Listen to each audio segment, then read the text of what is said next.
Hello there, folks. This is Jay Frost speaking to you, of course, from the Philanthropy Mastermind series, and more specifically, our How to Raise show. So thank you so much for being here today. As you may already know, this is a show that we're setting up to run every single Thursday throughout the year, except for perhaps major holidays. And it's a place where you can pick up those CFRE credits for your work, or just, of course, learn everything you need to know in order to do the best work you can in fundraising for our magnificent organizations out there. So thank you very much for being here today, whether you're here with us live or you're watching the recording later. We appreciate you. And we also want to make sure that you can participate, especially those who are here live. And you can do that, as you saw in those preceding slides, in a couple of ways. One is, of course, in the chat. And I want to thank Amanda for already warming that space up and being joined, of course, by our presenter today, who I'm going to introduce to you in a moment.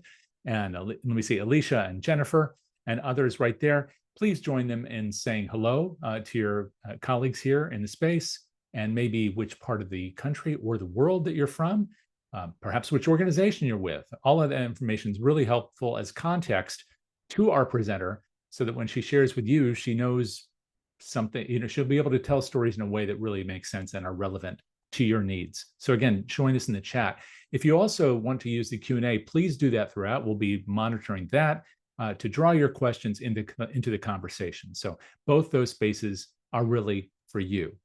I also want to make sure you know about our other shows in the series. You'll hear about those later at the tail end. Those are, of course, Frontlines of Social Good, and our podcast, the PM Podcast. More details on that as we enter in the final stages of today's presentation.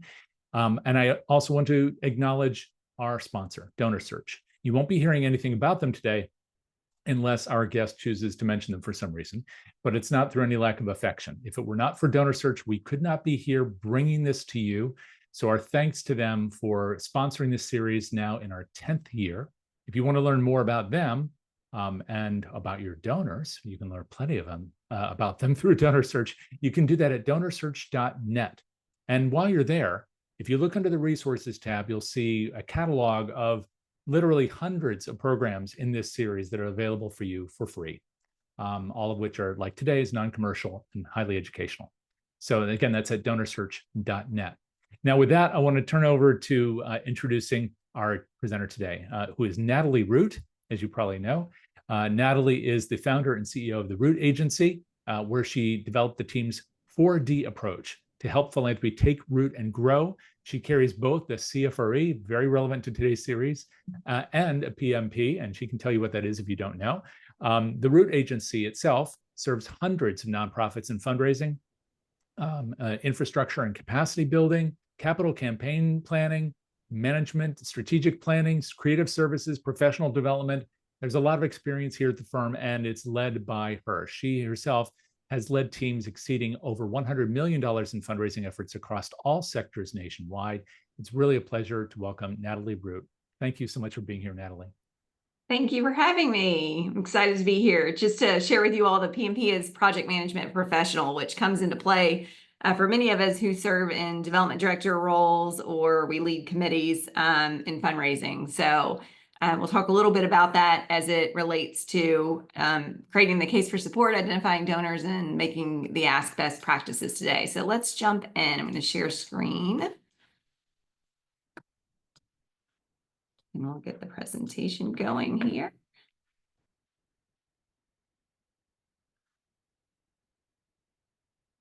And okay, so let's get started. Raise funds fast. And so I see that we have people in here from all over the country and all over the world. And I saw some institutions and probably some mid-sized organizations, and also definitely some small organizations. So what I have learned with working with all size organizations over the last 15 years is that we can always brush up on the basics. And sometimes we get so lost in the AI world and the technology that's coming on that's constantly changing and evolving, and the data analytics and the digital marketing, that sometimes we forget to just get back to the basics. So that's what we're going to be reiterating today. As Jay mentioned, you are marked safe from sales during this program. So we're going to move right along here. So The first 3 steps to raise funds fast from our perspective is to identify stakeholders. So in our philanthropic journeys together as organizations, we are always doing that together. It's not one person's job to fundraise or to advance a mission. So we've found over the years that best practice is to, when you get ready to put your case for support together or share your case for support, or you're identifying those supporters in your community, or you're deciding to make the ask or how to make the ask, the CFRE best practice is not necessarily that the staff person actually does it, that peers do that and tell the story. So first step is to identify your stakeholders. So let's go over a few key pointers in helping you identify who you might want around your table. So who has influence on your mission in your community, who benefits from it, who has influence on it, who is willing to be active in connecting your mission to their network. And if you involve them on the front end of developing the case for support and walking them through the process, then it's just like any other fundraising that we do, whether that's event fundraising or peer-to-peer campaigns or what have you. When we involve people in the planning and the advice setting, they tend to be more engaged and more likely to make a gift and be more passionate advocates.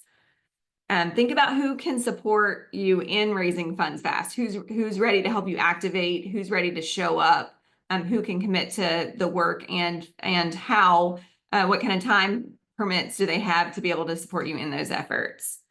Who is your primary fundraiser? And so some of you have identified that you have a fractional development director and a fundraiser. Some of you are one person, wears all the hats. I know that there's somebody in the chat that also is part of an all completely volunteer ran organization. So identifying who the primary fundraiser is important, and who's going to lead up the work or be the project lead. That's a project management skill. If nobody's assigned to lead the work, then the work doesn't get done.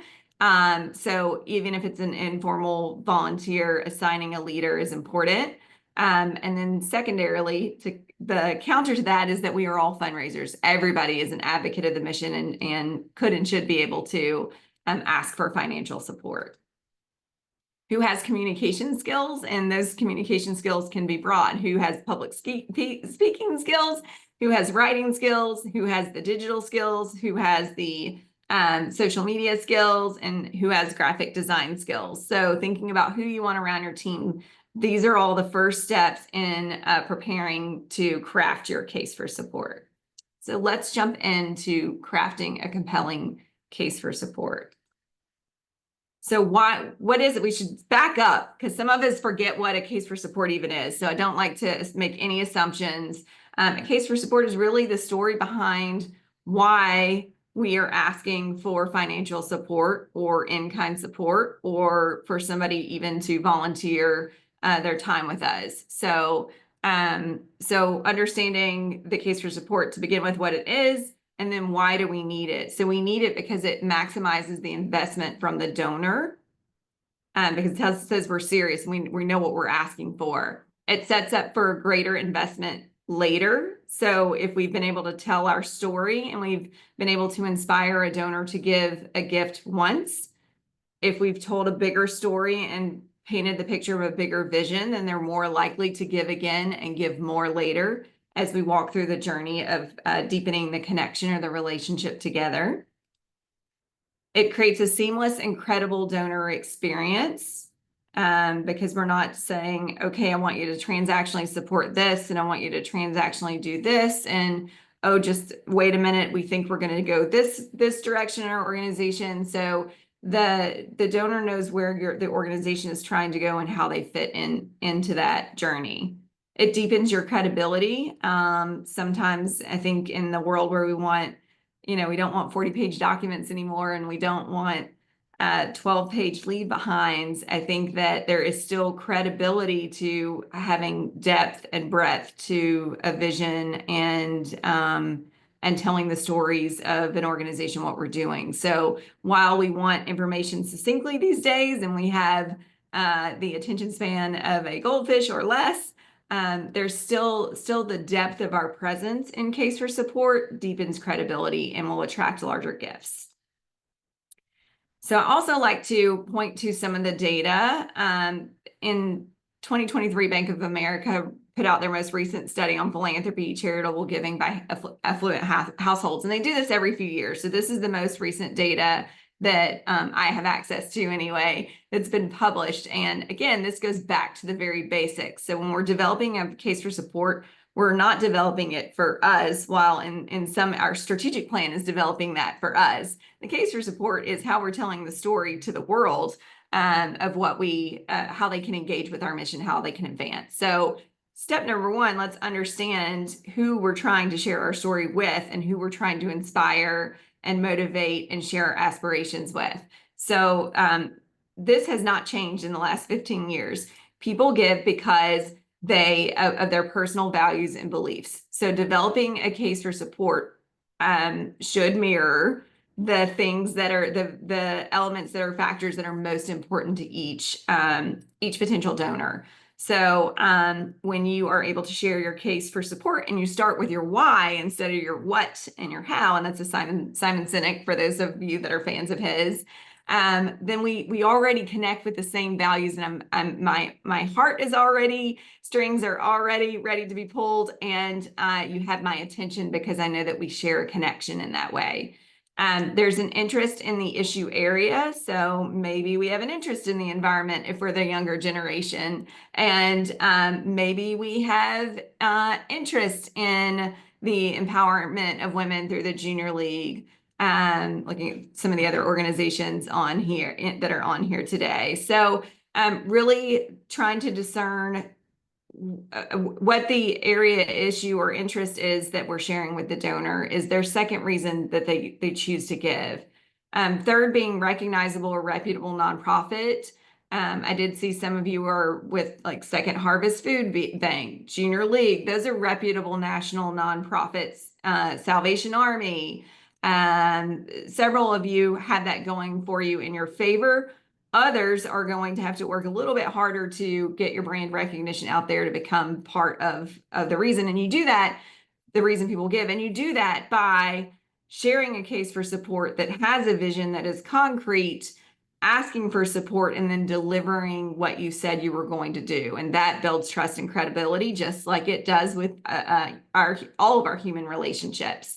The fourth one is a perceived need of the organization or issue area. So if they think, and many of you or some of you had possibly received a gift from Mackenzie Scott. So we worked with a lot of partners that had to fight to overcome that gift, because while that gift was huge and unprecedented and historical for many organizations and has done a world of wonder for long-term endowment sustainability type work or innovative programs, the reality is to run a nonprofit year over year and advance a mission and provide services takes more than that. So sometimes it's the hurdle of having the sustainable funds and still inspiring donors that there is a greater need and that what's in the endowment is not even great enough to serve or donor advised funds. I know that's a hot topic right now. You or someone you know benefited from the organization. And so that's where the heartstrings really come in, because you see the mission up front and personally. And so when you can connect those testimonials, so when you're telling your case for support and if you're putting together a leave behind or a video or whatever format it takes that you're pushing out across channels or leave behinds and conversations,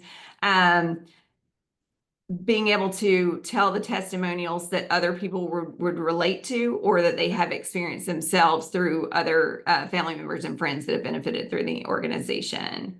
So those are the top ones. So when we tell our story, we want to make sure we're connecting with those early and in an order and priority that is important to the donor themselves. Okay, this is another good question I always like to ask, and many of you on the call are the actual lead point fundraisers or directors. And so some of you may know the answer to this. Some of you may need to clarify this with your executive leadership. And some of you probably have board members or committee members, advancement committee members or philanthropy committee members that can't answer this question the same way you would. So this is an important question to ask yourselves.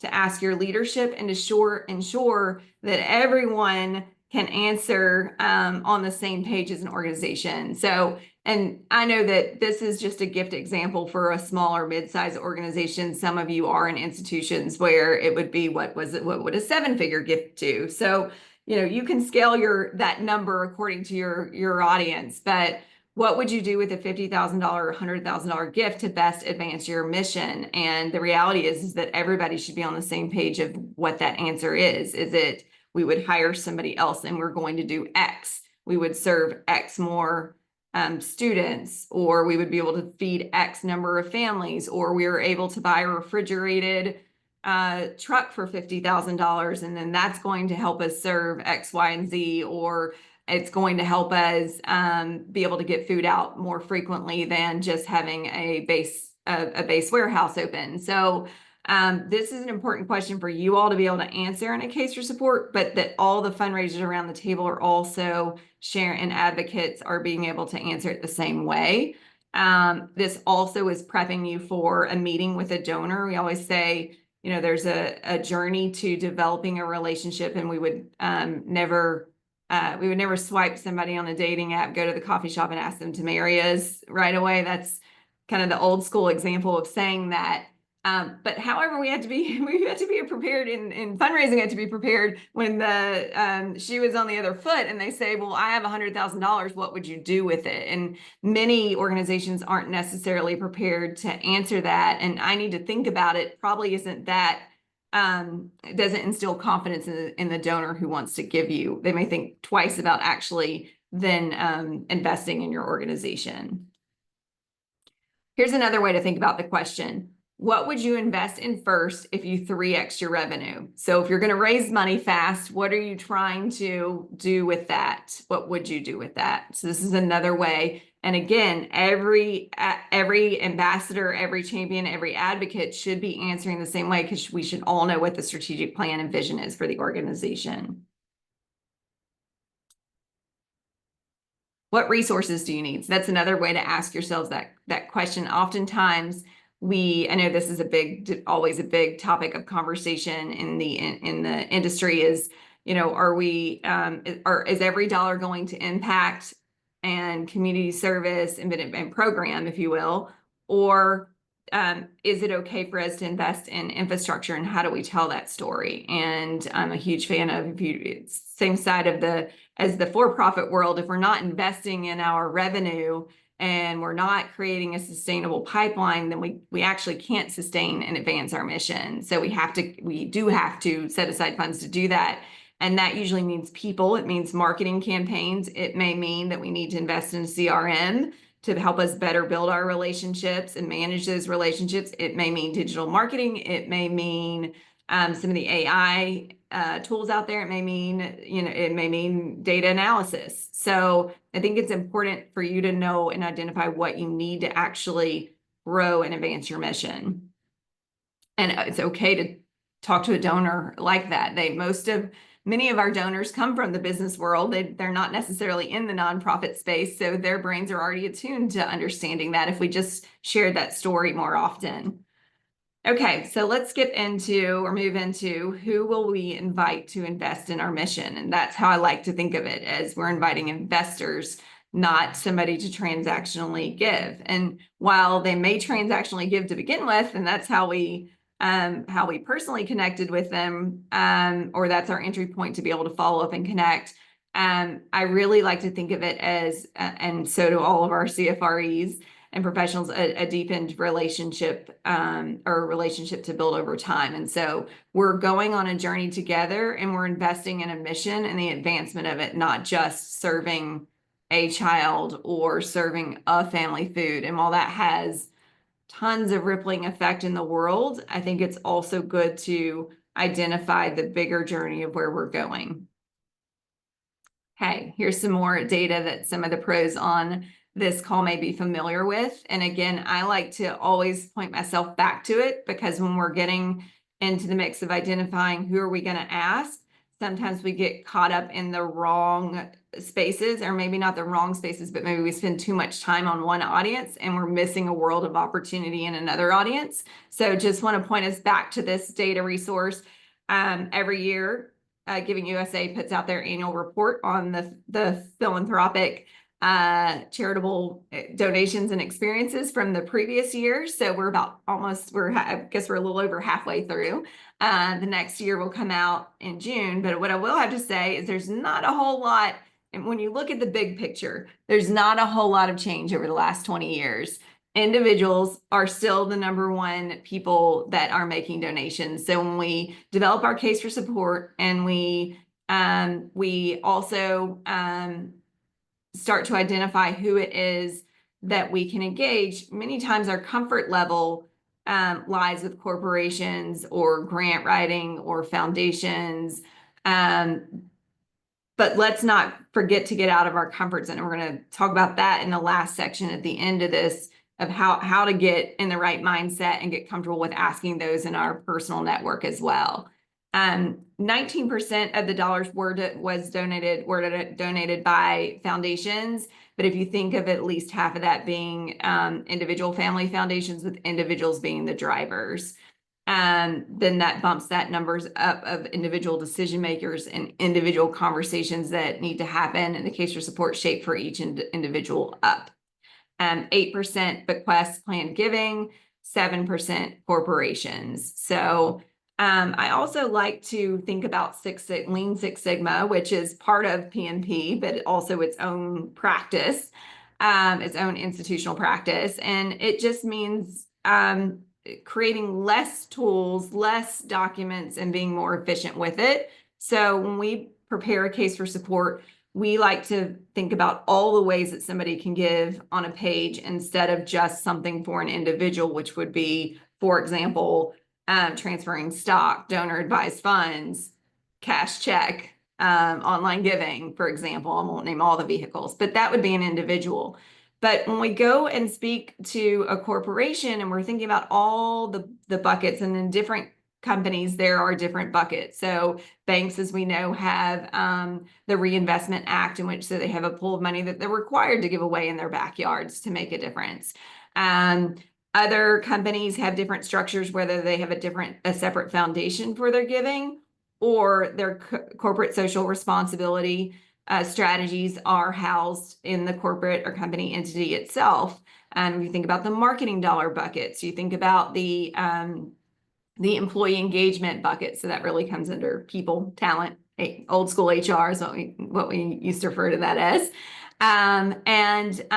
So there's just many avenues. But if you think about approaching a company, those are all people too. And so I remember a friend in advertising telling me once that, they were focused on advertising business to business, and then the message needed to be something different for individuals. And he said to me, you know what? We're all people at the end of the day. And we're all people that have multiple entry points or points in a journey that intersect. So if you can create your case for support and show all the ways, because technically I could be a business owner making a decision, an individual making a decision, and I could have a donor advised fund or family foundation as well. So if we think about that, instead of trying to silo everything, we want somebody to support us holistically in all the ways and be our biggest champion.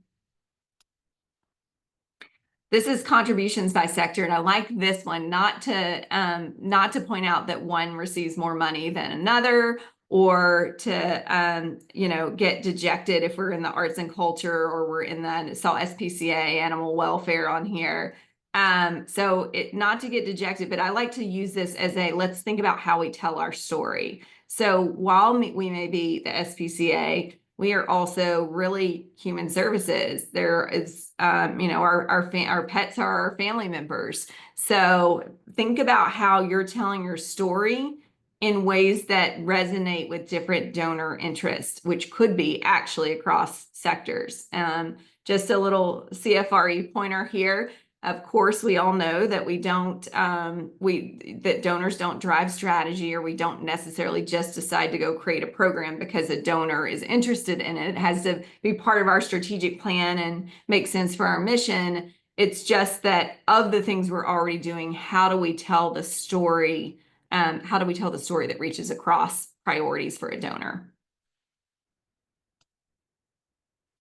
Okay, so let's talk about who we're going to ask and how to fill these connections. And so this is our little cheat sheet of the donor cycle. And stewardship, relationship building, connection is going on all the time, should be going on all the time if we're not if we don't want to be transactional. It's nobody on this call I know does.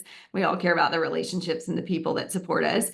So we start with finding. We start with finding, and so who are most likely to be the donors that that donate. We're going to go over that, and then we evaluate them, and that's where I will give DonorSearch that plug. We partner with DonorSearch too, so evaluate whether you do that in-house, out-house. There's a number of certainly different analytical resources out there, services. Designate, because we want the donor experience to be consistent and feel like a relationship, and we want the donor to experience that everyone in the organization knows who we are and how we're connected. So we also don't want the donor to feel like they're being transactionally asked all the time with donor fatigue. And then CBA, those are really the pieces of the actions that are taken in relationship deepening. And so cultivation is just as much about getting to know the donor as it is about us telling our story. So that's that phase.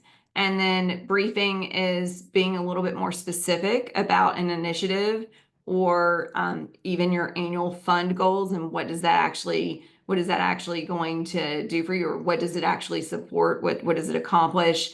And then making the ask, which we'll get to the strategies behind making the ask last. But I think I share this to say that we should always have people in every section of this pipeline.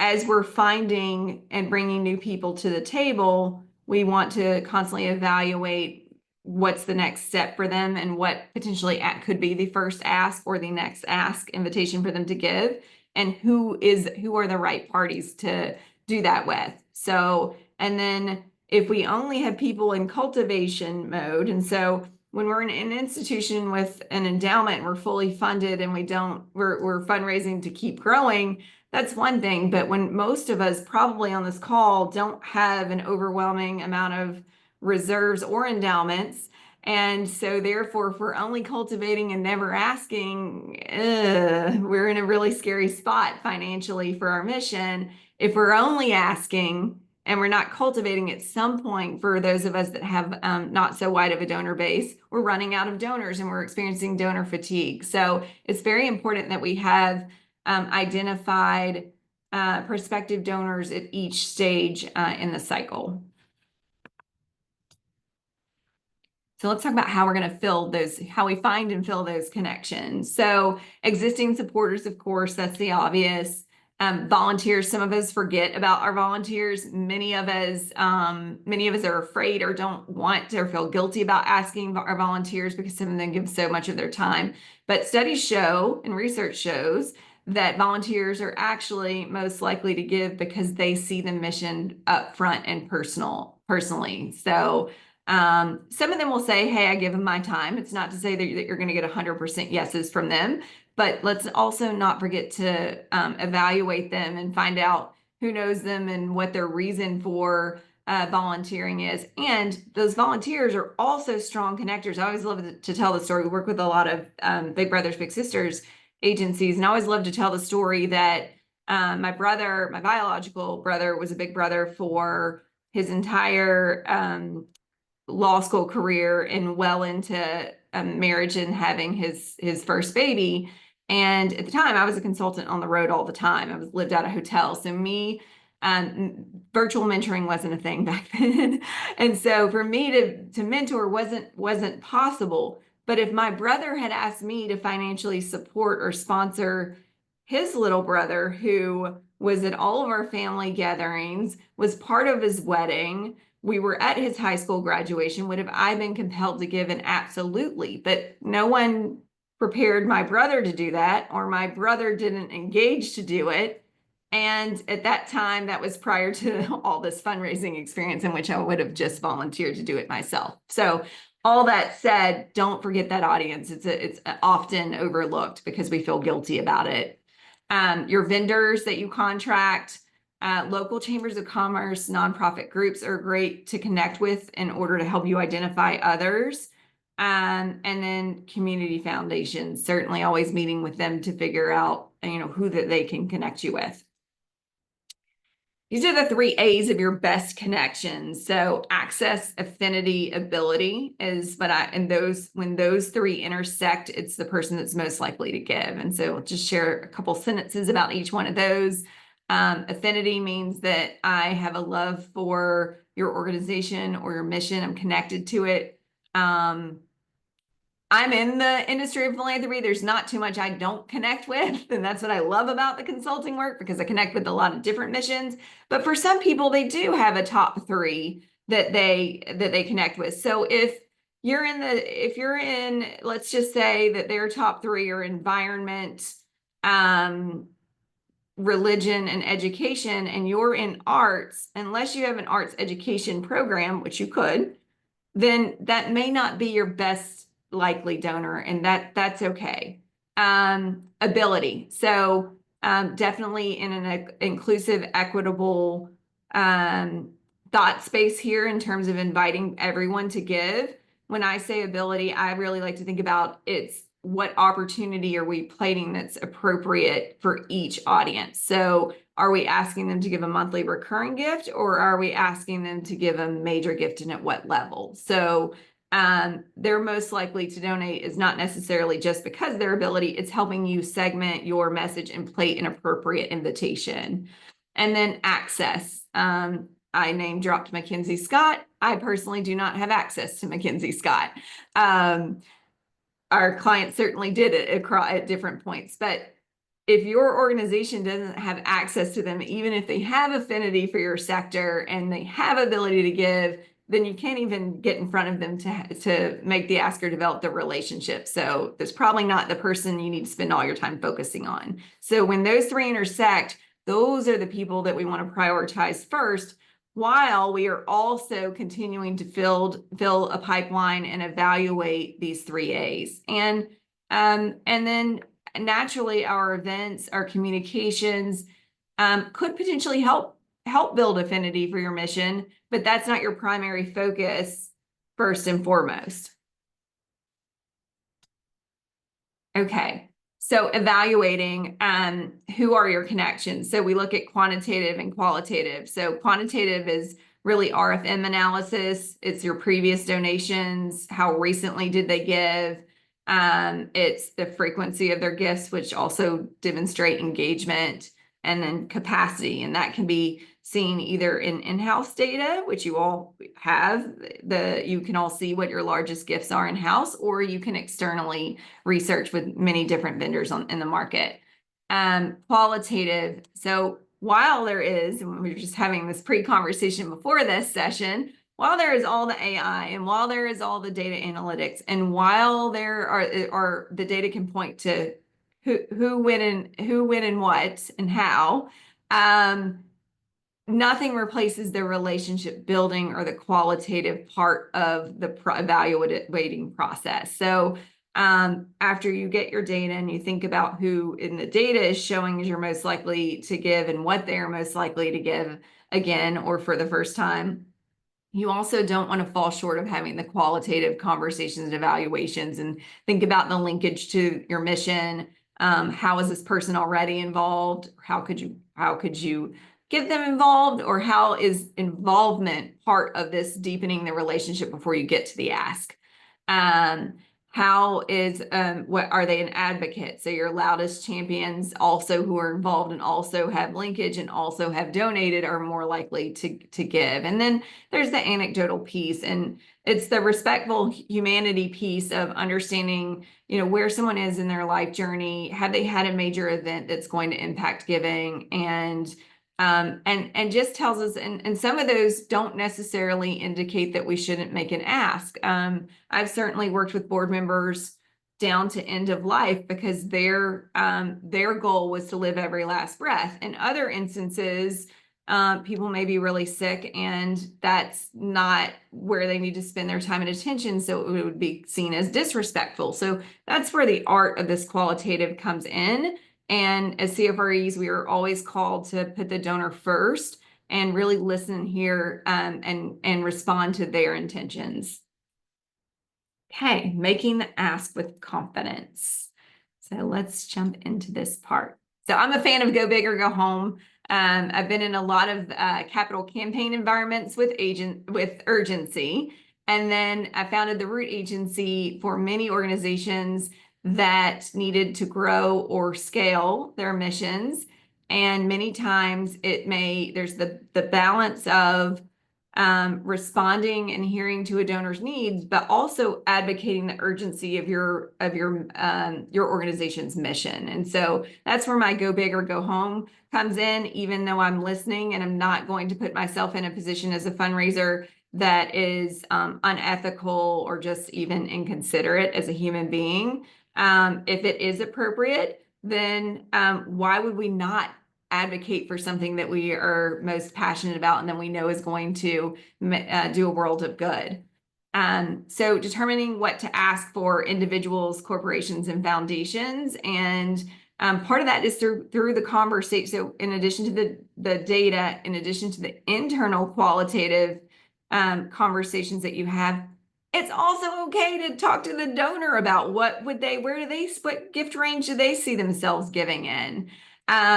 What resonates with them? How much of a budget do they have? And so depending on the entity here or the audience here, it's all three of those, the individuals, corporations, and foundations, all three. It is okay to have the conversation, to talk about your big picture mission, to hear what jazzes them, and to also ask them in what range or how much do they see themselves investing, or what could they consider investing in, and then preparing for the proposal and asking them, could you put a specific proposal that's geared towards them? So totally okay. Don't be afraid to do that. Would like to share a little bit of Root Agency tidbit here. In our work in small to mid-sized nonprofits, you have to think about, so for those of you on this chat that have annual revenue of, let's say less than $1 million. Some of you have more than $1 million. Some of you have less. So even if it's like 100,000, for those that are less than $1 million, high net worth individuals who are giving to who may be giving to institutions in your backyard. And so you've seen them give $100,000 gifts and you think, oh, how do I get them to give a $100,000 gift? Well, we have done a little bit of survey research, and for many of them, they say it's not that they wouldn't give a high six-figure or a seven-figure gift for the right transformational vision. It's that's probably not going to be their gift out of the gate, because they want to test your relation. They want to date you first. And they want to see that you have strong leadership and that you're going to execute on what you say you're going to do. And then the third piece of this is that most donors don't want to be in the pool by themselves. They want to be in the pool with other people. And we also understand that healthy nonprofits and healthy missions generally are supported by more than one person. Keeps it balanced and healthy. And so for those high net worth individuals, they say that they would consider, on average, a $5,000 gift as a first-time annual gift, and then go from there and build the relationship and see where, and be part of the vision building alongside you. So just for those that are trying to figure out where are some benchmark guidance in this, I always like to give a range of gifts if I'm working with somebody for the first time. on donations for small and mid-sized organizations who are on the call. And the biggest rule of thumb here, no matter if you're an institution or a small organization, is that we always let the donor decide. So we try to discern as best we can through data and conversation. At the end of the day, it's our job to plate the invitation. It's not to make the decision of how much or what the limitation is of the donor. Okay, I spoke to RFM analysis a little bit. So let's get into making the ask and we'll wrap this part up. So just some things to consider. Mindset and preparation are the biggest piece. And if you think about, you've done your evaluative homework and you've designated your team who are the right people with the strongest relationships around the table and the best people to make the ask. The next thing is to get your mind right so that you're not asking from a place of fear or apology. So these are things that I like to ask myself when I'm getting ready to sit down with a donor. Why would they be making a commitment to the organization? Why is it wise to make a commitment to the organization? Is our organization going to manage that gift responsibly? And those answers better be yes for all of you. And so you know the answers yes. Why has the donor probably given so many years of their time to your organization? And why have you personally? So for those of you that have tenure in your organizations, why have you given so much of your time? Because it's a worthy cause. What impact do you know that this financial commitment is going to make? And I already queued up the last one, which is investing in the mission wise. And so the answer is yes to this, and it should get you fired up and really confident in that you're making a wise, sound, responsible, and valuable and very much needed request. Don't apologize or feel guilty for asking for the money. The donors that you are approaching, you already did all the homework on. You pre-qualified. Now, that doesn't mean you're going to necessarily get a yes, or that it actually, when you sit down to them, you may find out, oh, it actually isn't the best time to ask. We need to get to know the donor a little bit more, and that's okay, as long as you got your ask in your pocket, ready to go. And just know that whether it's the animals at SPCA, she's the last one that commented there, or a number of these other organizations. I think there was some social services on here and definitely some education institutions on here. And so no matter what it is, the families that you are serving are a very worthwhile investment. So that's all mindset. And then I like to use the words join, invest, let's go on a journey together. So however you craft the ask statement, I like it to be inspirational, or find it to be effective, to be inspirational and aspirational.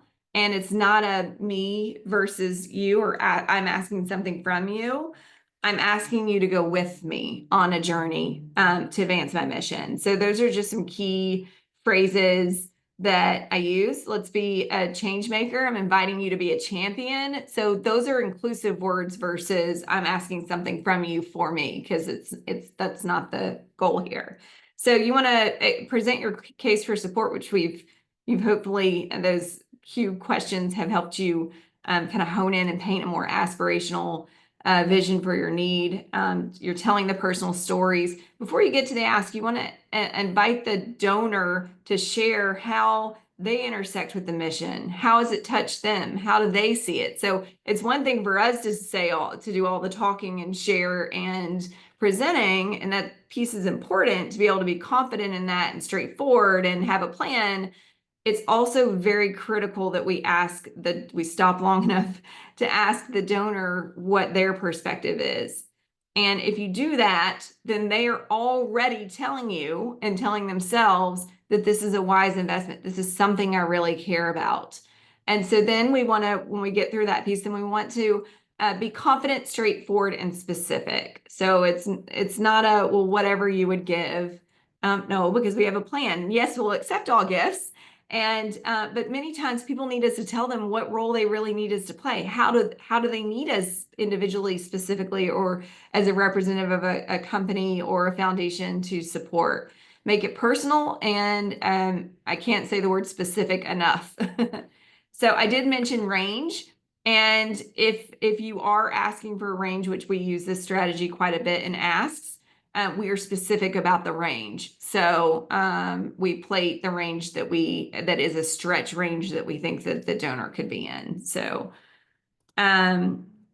just a couple quick little reminders here too. And so we are quiet. Once we make the ask, we're quiet. We let the donor respond, and then we manage them to be able to follow up with them appropriately, to be able to give them the time and space to think about it. But the trick there is in the follow-up and the next steps, and not letting the donor fall out of the journey, right? Urgency is key here, but also listening to the donor. If they say, let's get together again in a quarter or at the end of the year, we can't control that. That's the donor experience. But what we can control is marking our systems to be able to do that. So establishing what the next step is with the donor while you have them is important. And then you're just following through on that promise to follow up. Okay, those are my quick tips on making the case for support and identifying a few donors, and some quick tips on making the ask. Thank you so much, Natalie. Really great. And I know there are going to be questions here. So to give people a minute to go ahead and put those in the chat and the Q&A. First, let's make sure that people know how to reach you. Do you have a slide with that? Okay, great. Thank you, Jay. And then maybe we can also have Jack, our producer, include some of that information in the chat as well. So if somebody would like to just link through, they can. There's a reference here to code for seed discount. What is that part? Yes. So you all just got a smattering taste crammed into 45 minutes on these topics. And like I said at the beginning, it really is about pulling stakeholders together that move a philanthropic culture. And so this is a discount for all of our viewers today, to be able to bring your stakeholders together to go in a deeper journey together through building your case for support, identifying your donors, and making the ask. Sure. And for the rest, just for those who might be listening rather than watching, you can reach out to the website through www, of course, .therootagency.com. You can look for the Root Agency in LinkedIn, and then, of course, email is info@therootagency.com. So all very easy. Would you mind coming back on screen, Natalie? And then hopefully we're going to find some questions here in the Q&A and the chat. And before we get into those, just so that people have a minute to go ahead and queue up whatever other questions or comments they have, and we welcome both, I want to let everybody know about what's coming up next. So first, to answer a question that came up earlier, a copy of the recording and the slides for today's presentation will be available to you through an email that is coming to you in the next 24 to 48 hours. So be on the lookout for that. If you don't see it, it means that it's gone to your spam filter. So please take a look there. But if you ever need to reach anybody here at the series, you know how to reach Natalie now. But if you need to reach me, I'm jay@donorsearch.net, and we'll be happy to make sure you get a copy of this content. But also it will be posted to DonorSearch's resources tab, as well as their YouTube channel in the next couple of days. So be on the lookout for that. We also have a survey that's coming to you. It's really important to be in touch with what people's needs are. That's how we base this entire series. So if you want to see or hear something in particular in the future, please let us know. Just let us know what you thought about today's presentation. Be nice to Natalie, be rough with me, but just fill this thing out. That's our only way of knowing what to do. We're going to do 50 of these this year. So please let us know what you want to see and hear. And then finally, just to let you know what's coming up, and keep going with those questions. This weekend, you can catch up on the PM podcast. We have Jim Langley, a name you may know. He's our interviewee. He tells us his entire journey from his hometown, the house that he just visited just weeks ago, through his time as a veteran, all the way through to the posts he does today on LinkedIn that you probably know after doing several billion-dollar capital campaigns. Really an interesting story. Next Tuesday on Frontlines, we have a whole tech show with the AI-powered pivot to women-centered philanthropy and fundraising with Ann Murphy. the founder of She Leads AI, and Bobby Dawson, the Vice President of Infotech and Security at DonorSearch, and the author of a new book, Leadership Life, Breaking Through the Individual Contributor Ceiling. And then finally, next Thursday in this series, How to Raise, you'll find Sarah Landman, who's over at Newsbank, talking about millennial donors. And I suspect that there are plenty of people in the room who are millennials, and you may think you know all about your friends, neighbors, and maybe your sisters and brothers, but it always pays to know how that affects our donations too. So with that, let's see, it does look like we've got a whole bunch of questions here. One that came up really early was from Rob, who had said that they were not clear on designate. And I don't even remember when you said that in the presentation. Sure. So designate means ensuring that we have a team of people designated to engage with the donor. And so who's really going to be responsible so that everybody's not asking. And then we also like to use a rule of three. Not that there's going to be three on the ask team, but a donor needs to have 3 touch points because, as we know, development professionals, the turnover rate 16 months, board members leave, and CEOs leave. People leave. So if we need to make sure that we have that continuity with the mission. Another question came from Morvan, who had asked, can you expand on why not to leave the commitment form with the donor? Okay, and I break my own rule all the time on this. So I try not to because it gives me a reason to follow up. And it's also more impactful for us to have a face-to-face conversation about the commitment than it is to just give somebody a form and then you're pestering them to follow up. So it also creates an opportunity for dialogue of, well, I'm having a hard time figuring out what my gift should be, or I can't give the gift you asked. And so instead of them just filling a form out, it opens a dialogue opportunity of what else may be the right fit for the donor. Juliana had asked, how do you reach the most donors? Through social media, emails, mailed campaigns? Ooh, depends on what we're trying to do with those donors, right? And that's different for every organization. So I'm going to leave it right there, and that's a whole other ball of wax. We could talk about that for a long time. And yes. I guess part of this isn't just about reaching a volume of people, but it's also what kind of messages that you talked about with the case statement. Mm-hmm. That was really interesting how you broke that down, because as you said, with case statements, there are sometimes, I know I've been asked in my career, do we need to have all these separate case statements for different audiences? And you really talked to that issue about, well, there are some messages that work for everybody because we're all people. Right? Mm-hmm. Right. So maybe that's true even with these social media and email and mailed campaigns at some level. Do you draw, when it comes to communications, do you draw a lot from the case statement for other communications as well? Yes. So recycling, batching content is the way they call that probably in your world, podcasting world here, you probably batch and recycle content. So being able to do that in one setting, when you make your case for support and think about all the different channels is the best way to do that. I will go back and expound a little bit on donors in terms of, every audience is different. So you're really looking at your data analytics for your email campaigns. And then in terms of first-time donors, online peer-to-peer campaigns are a great way to reach and generate leads. And then we have a question from Edna. Edna says, thank you for this presentation. Great content. I have a relatively new nonprofit, and despite multiple proposals, the success rate has not been great. Any tips? Woo, that's a broad one. I would say come grab 2 stakeholders and come to our seed program. We're not supposed to be selling, but I think you might need some deeper work on that.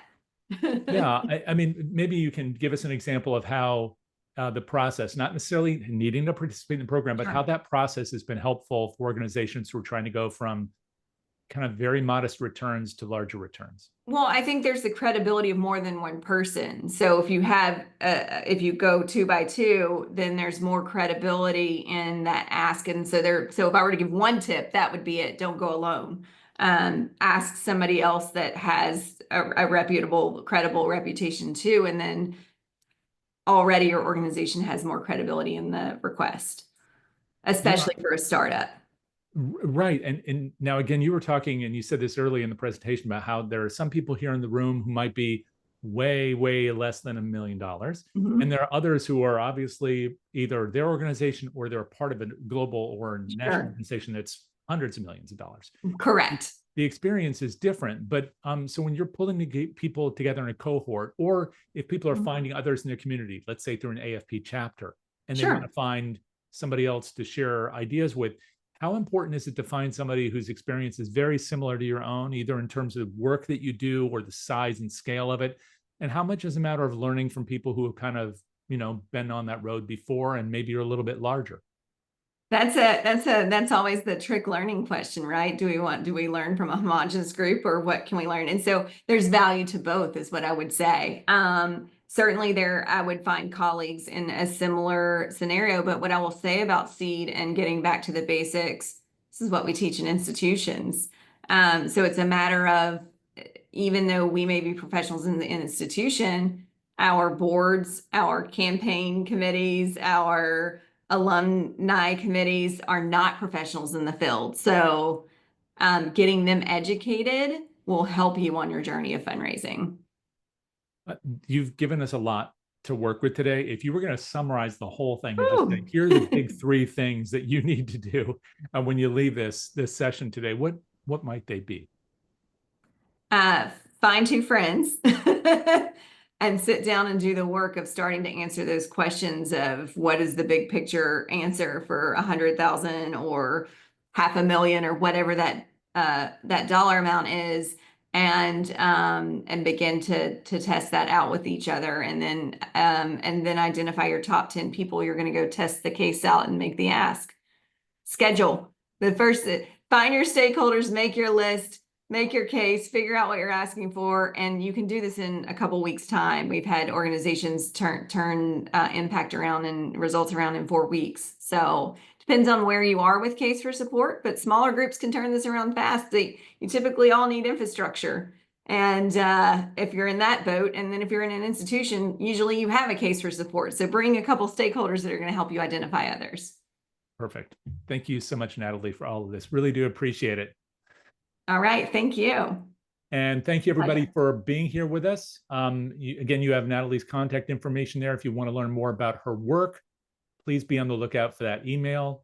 Join us for our next sessions, and please fill out your surveys. We'll look forward to seeing you next time. Till then, take care.